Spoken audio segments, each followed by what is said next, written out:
ان کا ایک شعر تھا، کچھ عشق تھا کچھ مجبوری تھی، یوں میں نے جیون ہار دیا۔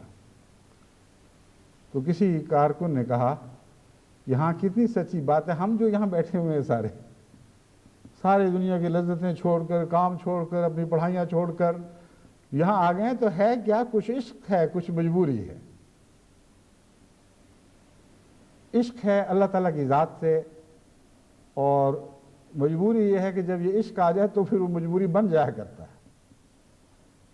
بس آپ عشق کے دور میں داخل ہیں اور وہی نمونے دکھائیں جو شاہ کے نمونے ہوا کرتے ہیں، کہ دشمن بھی اسی طرح کہے عشق محمد الربا، کہ محمد نہیں تو محمد کے غلام اپنے رب پر عاشق ہو گئے ہیں،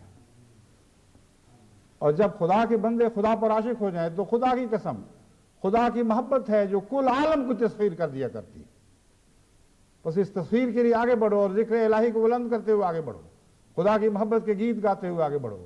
اللہ تمہارے ساتھ ہو، اللہ ہمارے ساتھ ہو۔ کہ میں خدا کی قسم سچ بول رہا ہوں، میں جھوٹ نہیں کہہ رہا۔ تیری محبت میں مجھے کیا ہو گیا ہے؟ کوئی تکلیف پہنچی ہے یا میں پاگل ہو گیا ہوں؟ مجھے جادو ہو گیا حسن کا، یا میں جو کہ کسی بیماری نے آ لیا ہے؟ یہ وہ کیفیت ہے جو سچے عشق سے پیدا ہوتی ہے، اور اس سے پھر ذکر پھوٹتا ہے، اور جتنا گہرا مصیبت کا وقت ہو اتنا ہی ذکر زیادہ گہرا اور کثیر ہوتا چلا جاتا ہے۔ بس آج کثرت کے ساتھ ذکر کے دن آ رہے ہیں، آ گئے ہیں، اور ہم رمضان کے دروازے پر کھڑے ہیں۔ اس پہلو سے میں سمجھتا ہوں کہ اس رمضان کو خصوصیت سے دعوت اللہ کی خاطر کثرت ذکر میں تبدیل فرما دیں۔ یعنی روزے تو ویسے ہی ذکر کے لیے خاص ہیں، لیکن دعوت اللہ کے مضمون کو ذہن میں اور قلب میں مستحضر کر کے، اس کو یاد رکھتے ہوئے، اس کا تعلق اس ذکر سے باندھتے ہوئے جس کا قرآن کریم میں اللہ تعالیٰ نے ذکر فرمایا ہے کہ جہاد کے وقت غیر معمولی طور پر ذکر کیا کرو۔ ذکر کریں کیونکہ آگے پھر تھوڑے مہینے رہ گئے ہیں۔ میں جب پچھلے سالوں میں سال کے آخر پر کہا کرتا تھا کہ یہ ہو گیا، اب یہ ہو جائے گا انشاءاللہ، تو میں سوچا کرتا تھا کہ یہ تو ہو گیا، اگلے سال کے لیے کیا کہوں گا؟ پھر اگلے سال کے لیے اللہ کچھ اور بات عجیب بتا کر دیتا تھا جس کی طرف ذہن جا ہی نہیں سکتا تھا۔ جب 40,000 کی خوشخبری ملی تھی بیتوں کی، تو میں سوچ رہا تھا کہ یہ تو ایک دم آ گئے، تو باقی اگلے سال کیا ہوگا؟ اللہ تعالیٰ نے روزمرہ کی تبلیغ کے ذریعے ایک ملک کو 50,000 عطا کر دیے۔ پنجابی میں جس کو گپھا کہتے ہیں، وہ پہلا گپھا آیا تھا، یعنی اکٹھا جس طرح پھل کو درخت کو جھنجھوڑا جائے ایک دم سب پھل گر پڑتا ہے۔ تو میں نے کہا یہ روز روز تو نہیں گپھے ملا کرتے نا، یعنی دماغ میں یہ وہم آیا، دعا کی کہ اللہ میاں تو مالک ہے، دے دے، تو تیری شان ہے، مگر ہمیں محنت زیادہ کرنی ہوگی۔ چنانچہ جماعتوں کو توجہ دلائی دعاؤں کی طرف، عمل کی طرف، پھر خدا نے اگلے سال حیرت انگیز طور پر تبلیغ کی برکت کو بڑھا دیا، اور پھر اس کے بعد پھر وہ نظارہ دیکھا کہ اشہد ان لا الہ الا اللہ وحدہ لا شریک لہ واشہد ان محمدا عبدہ ورسولہ اما بعد فاعوذ باللہ من الشیطان الرجیم بسم اللہ الرحمن الرحیم الحمد للہ رب العالمین الرحمن الرحیم مالک یوم الدین ایاک نعبد و ایاک نستعین اهدنا الصراط المستقیم صراط الذین انعمت علیہم غير المغضوب عليهم ولا الضالين.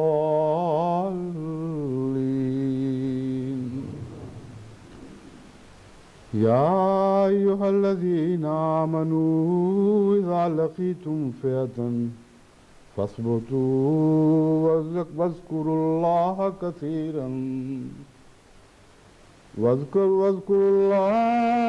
كثيرا لعلكم تفلحون.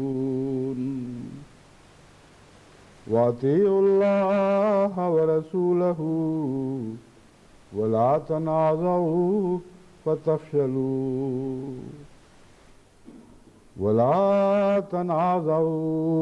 فتفشلوا وتذهب ريحكم واصبروا إن الله مع الصابرين.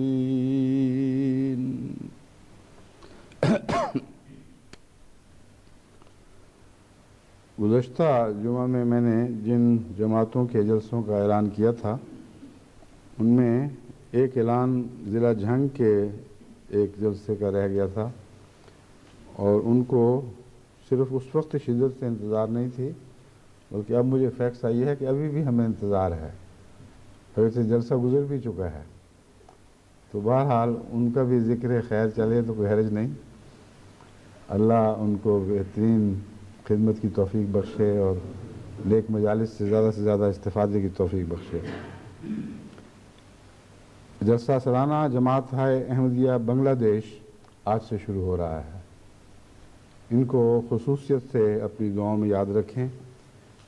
یہ چھوٹی کمزور جماعتیں ہیں، یعنی دنیاوی لحاظ سے، عدد کے لحاظ سے، اموال کے لحاظ سے، لیکن اللہ کے فضل کے ساتھ ایمان کی دولت سے اس طرح مالا مال ہیں اور اتنا غیر معمولی ان میں توکل ہے اور اس قدر دین کی غیرت ہے کہ تھوڑے ہوتے ہوئے شیروں کی طرح سامنے ڈٹ کھڑے ہو جاتے ہیں. جب پچھلے دنوں مجلس سے تحفظ نبوت والوں نے اور احراریوں نے کھلے عام دھمکیاں دیں کہ ہم فور بخشی بازار مسجد کو جلانے کے لیے آ رہے ہیں اور لاکھوں کا مجمع حملہ آور ہوگا، اس کے مقابل پر یہ ہر طرف سے 400 کی ایک چھوٹی سی نفری اکٹھی ہوئی. ان سب نے عہد کیے کہ تمام جان دے دیں گے، ایک بھی پیٹھ نہیں دکھائے گا، اور ہنستے ہوئے کلمہ پڑھتے ہوئے جان دیں گے اور فخر کریں گے. اور ان کے عزیزوں نے بھی بڑی شان کے ساتھ ان کو بھیجا. ان کی مائیں راضی تھیں، ان کی بہنیں راضی تھیں، ان کی بیٹیاں راضی تھیں، اگر بچے تھے تو ان کے سب عزیز پوری طرح موت کو آنکھوں میں آنکھیں ڈال کر دیکھ رہے تھے، مگر اس موت کو جس کا نام اللہ نے زندگی رکھا ہے، اس موت کو جس کا نام خدا نے ہمیشہ کی زندگی رکھا ہے، اور ایسی زندگی جو مرنے کے مان بعد عطا ہوتی ہے. کچھ ایک تو زندگی ایسی ہے جو مرنے کے لمبے عرصے کے بعد رفتہ رفتہ پرورش پاتی ہے. بس یہی ایک بڑا فرق ہے شہادت کی زندگی اور دوسری زندگی میں جو مرنے کے بعد لازماً سب کو عطا ہوگی. قرآن کریم نے فرمایا ہے وَلَٰكِن لَا تَشْعُرُونَ، وہ زندہ ہیں، بل احیاء، لیکن تمہیں پتہ نہیں لگ رہا، تم سمجھ نہیں سکتے کہ کیسے زندہ کیے گئے ہیں. اسی طرح حضرت اقدس محمد مصطفیٰ صلی اللہ علیہ وآلہ وسلم نے جو بعض شہداء کو جنت میں پھرتے دیکھا، ایک لنگڑے شہید تھے، ان کے متعلق فرمایا وہ جنت میں پھدکتا پھر رہا تھا اور خدا اس سے بہت راضی تھا. یہ جب واقعہ سنا تو ان کے بیٹے کے سب غم بھول گئے. اس نے کہا اس سے بڑی کیا سعادت ہو سکتی ہے. تو جن لوگوں کو خدا زندہ کہہ دے وہ کیسے مر سکتے ہیں؟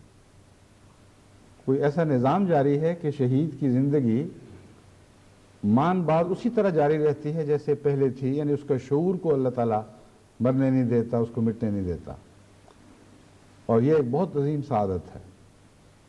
بس بنگلہ دیش کی جماعت نے اس سعادت کو نہ صرف سمجھا بلکہ اسے بڑی خوشی سے سینے سے لگایا، اسے قبول کیا اور اس کے لیے تیار رہے. اور ہمیں اس بارے میں ادنا بھی شک نہیں کہ وہ اپنے اس دعوی میں سچے تھے. البتہ دعا یہی تھی کہ اے اللہ ان کو اسی زندگی میں شہادت کی سعادت عطا فرما دے تو تجھ سے یہ بھی تو بعید نہیں، کیونکہ ان کو اگر اپنی جانوں کی ضرورت نہیں تیری راہ میں تو ہمیں ان کی ضرورت ہے۔ بس اللہ نے اس دعا کو بھی قبول فرما لیا اور ان کو کوئی آنچ نہیں آئی، حالات نے پلٹا کھایا، رائیں تبدیل کر دی گئیں، سارے ملک کے اخباروں نے اتنی شدت اور زور کے ساتھ اس تحریک کے خلاف مقالے لکھے، ایڈیٹوریل جاری کیے اور اس تحریک کا تجزیہ کر کے اسے گندی ناپاک تحریک قرار دیا جو اسلام کے نام کو بدنام کرنے والی ہے، انسان کو انسان سے کاٹنے والی ہے۔ بڑی جرأت سے اعلان کیا کہ ہم ہرگز برداشت نہیں کریں گے کہ کسی نام پر بھی بنگلہ دیشی کو بنگلہ دیشی سے کاٹ کے الگ کیا جائے۔ ہم ایک قوم ہیں، ایک قوم رہیں گے، اپنی وحدت کی حفاظت کرنا جانتے ہیں۔ بڑے عظیم الشان مقالے اللہ تعالیٰ نے ان کو لکھنے کی توفیق بخشی، یہاں تک کہ وہ سب جو پہلے ان کی مدد پر آمادہ بیٹھے تھے یا وہ سیاستدان جو ان کے روب میں آ کر ان کے خلاف کوئی لفظ نہیں بول سکتے تھے، ان کے اندر جان پڑنی شروع ہو گئی، وہ بھی اٹھ کھڑے ہوئے۔ جنہوں نے ان سے وعدے کیے تھے کہ ہم تمہارے جلسوں پر آئیں گے، وہ اپنے وعدوں سے منحرف ہوئے اور انہوں نے کہا ہم نہیں آ سکتے۔ تو کس طرح اللہ تعالیٰ نے تقدیر بدل دی، یا تقدیر تو نہیں بدلی، یعنی اپنی تقدیر سے ان کی تدبیر بدل دی۔ یہ ہے اللہ تعالیٰ کا فضل جو دعاؤں کی صورت میں جماعت احمدیہ پر ہمیشہ نازل ہوتا رہا ہے، آئندہ بھی انشاءاللہ ہمیشہ نازل ہوتا رہے گا۔ میں بنگال کی جماعتوں کو نصیحت کرتا ہوں کہ شکر کے دور میں داخل ہوں اور اللہ نے جو ان پر فضل فرمائے ہیں ان کا کثرت سے خدا کا ذکر کر کے شکر کریں، اور ذکر الہی کو اس جلسے میں بھی بلند رکھیں اور جلسے کے بعد بھی گھروں کی طرف واپس جاتے ہوئے ذکر کرتے ہوئے لوٹیں، گھروں کو بھی ذکر سے بھر دیں، کیونکہ اللہ تعالیٰ کا جب ذکر کیا جائے تو اللہ آسمان پر ان کا ذکر فرماتا ہے جن کا زمین پر ذکر کیا جاتا ہے، جو ذکر پر زمین پر خدا کا ذکر کرتے ہیں، اور وہ ذکر صرف آسمان ہی پر نہیں رہتا۔ حضرت اقدس محمد مصطفیٰ صلی اللہ علیہ وآلہ وسلم ہمیں خبر دیتے ہیں کہ جب خدا ذکر کرتا ہے تو اس کے فرشتے ذکر کرتے ہیں اور وہ ذکر لے کر زمین پر اترتے ہیں اور پھر لوگوں کے دلوں میں ان کا ذکر جاری کیا جاتا ہے جو خدا کا ذکر کرنے والے تھے۔ بس یہ وہ انعامات کا سلسلہ ہے جو ایک انعام سے پھوٹتا ہے دوسرے انعام پر منتج ہوتا ہے، دوسرے انعام سے پھوٹتا ہے تیسرے انعام پر منتج ہوتا ہے۔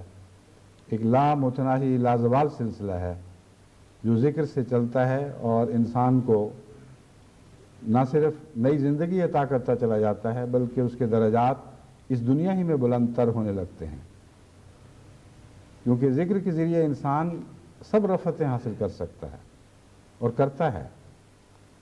ذکر کے ذریعے خدا سے تعلق باندھنے کا ایک یہ مطلب ہے کہ اس کی صفات کا جلوہ انسان پر اترتا ہے اور اس کا جلوہ انسان کو کہ اس کی صفات کو ڈھانپ لیتا ہے۔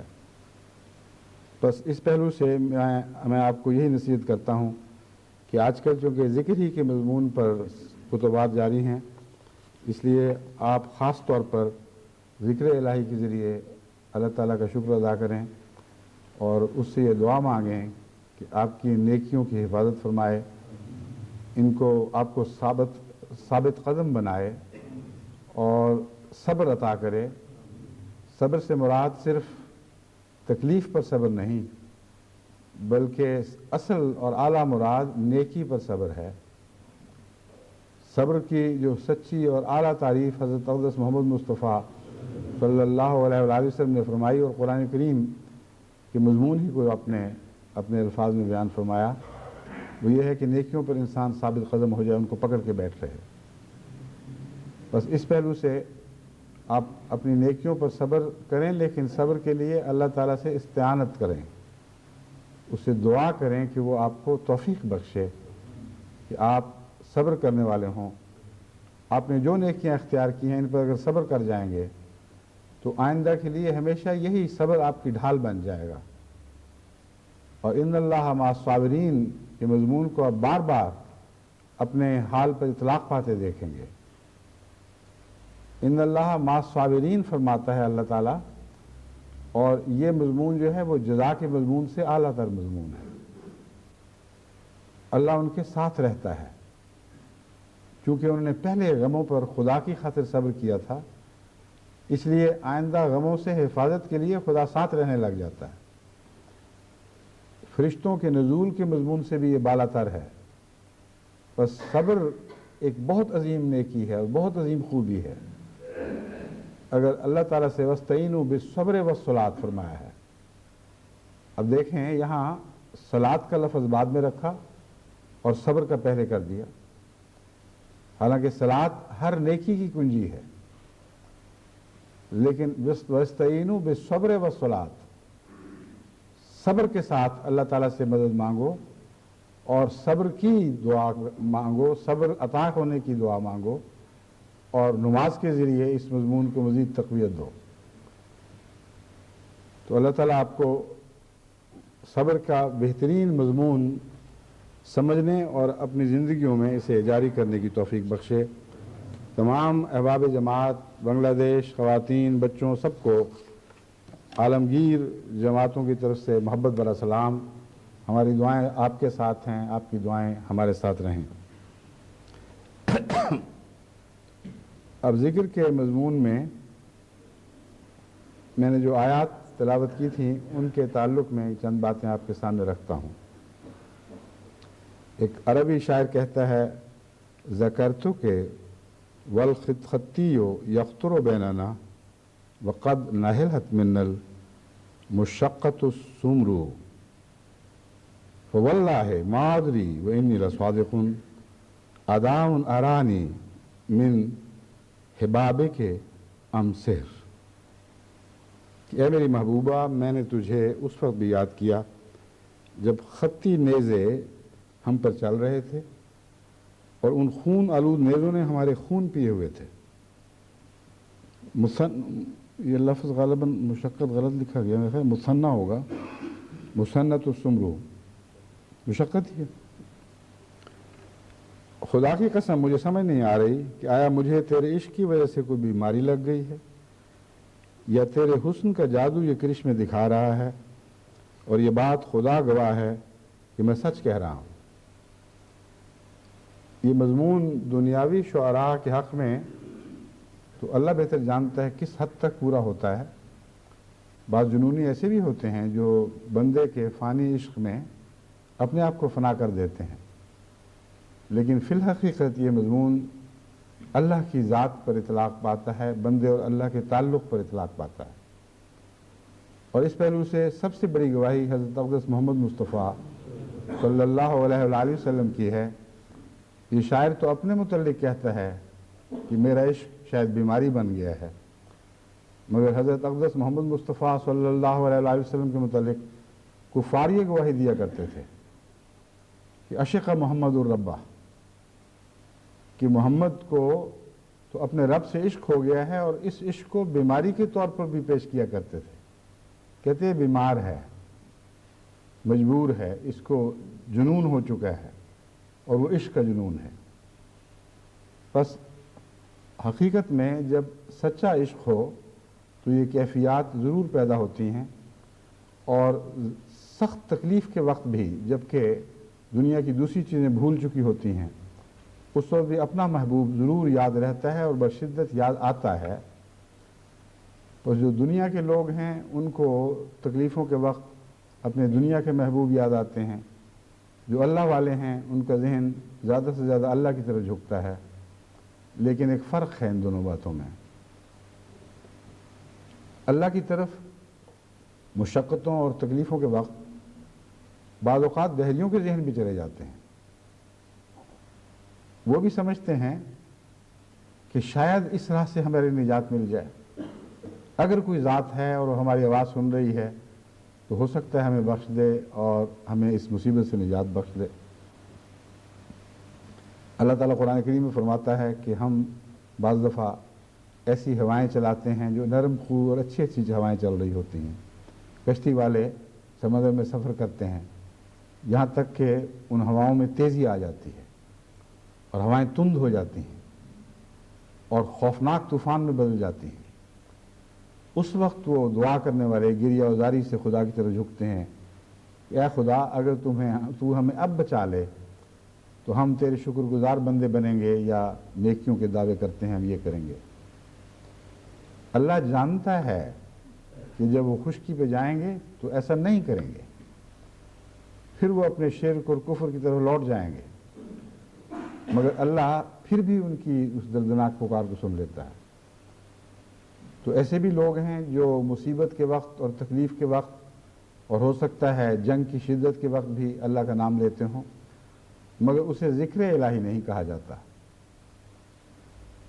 وہ اپنی ذات کا ذکر ہے, اپنی جان کو بچانے کے لیے جیسے فرعون نے غرق ہوتے وقت خدا کا نام لیا تھا, وہ روح کی خاطر نہیں بلکہ بدن کی خاطر ہے. اللہ ان آیات میں جن عشاق کا ذکر فرما رہا ہے یہ وہ لوگ ہیں جو جانیں بچانے کے لیے خدا کو یاد نہیں کرتے بلکہ جانیں پیش کرنے کے لیے کرتے ہیں. یہ دعائیں کرتے ہوئے جاتے ہیں کہ اے خدا ہماری جان اپنی راہ میں قبول فرما لے. اس کو ذکر الہی کہتے ہیں. یہ ہے محبوب کا ذکر جو اس شان کے ساتھ حضرت اقدس محمد مصطفیٰ صلی اللہ علیہ وآلہ وسلم اور آپ کے صحابہ کے حق میں پورا ہوا ہے کہ تمام عالم میں اس کی مثال آپ کو دکھائی نہیں دے گی. ان آیات کا ترجمہ یہ ہے, میں ترجمہ کرنا بھول گیا تھا, یا ایھا الذین آمنوا اذا لقیتم فئۃ فاثبتوا واذکروا اللہ کثیرا لعلکم تفلحون.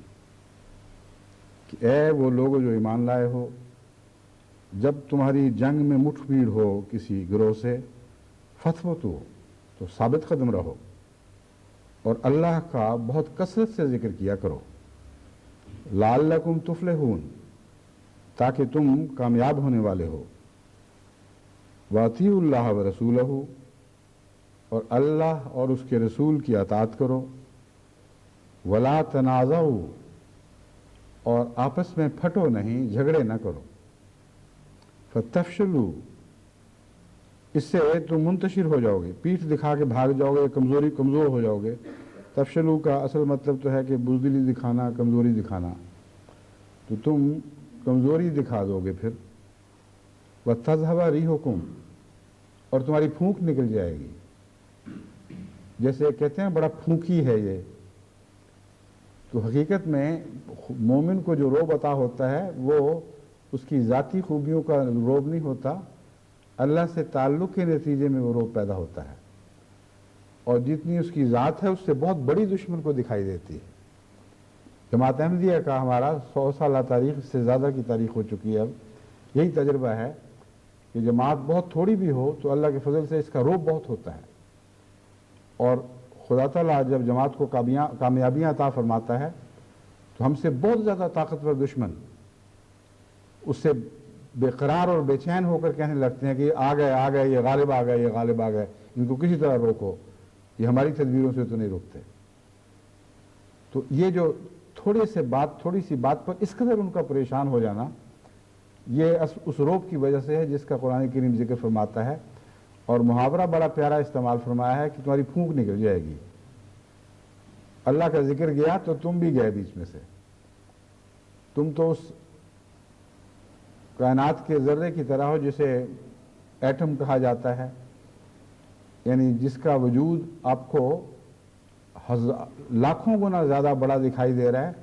اگر اس کی پھونک نکال دی جائے تو چپک کے کچھ بھی باقی نہ رہے. یہ زمین ایک فٹ بال کے برابر ہو جائے. بس اسی طرح اللہ تعالیٰ کی روب سے, اللہ کی طرف سے مومنوں کو ایک روب عطا ہوتا ہے, اور اپنے وجود سے زیادہ بڑے ہو کر وہ دنیا کو دکھائی دیتے ہیں. لیکن ان کی مثال غبارے کی سی نہیں ہے بلکہ ایٹم کی سی ہے, ان مالیکولز سے کسی ہے جن کو اللہ تعالیٰ نے ان کے اپنے اصل حجم سے بہت زیادہ بڑا بنا کے دکھایا ہے. کیونکہ وہ ان کی بڑائی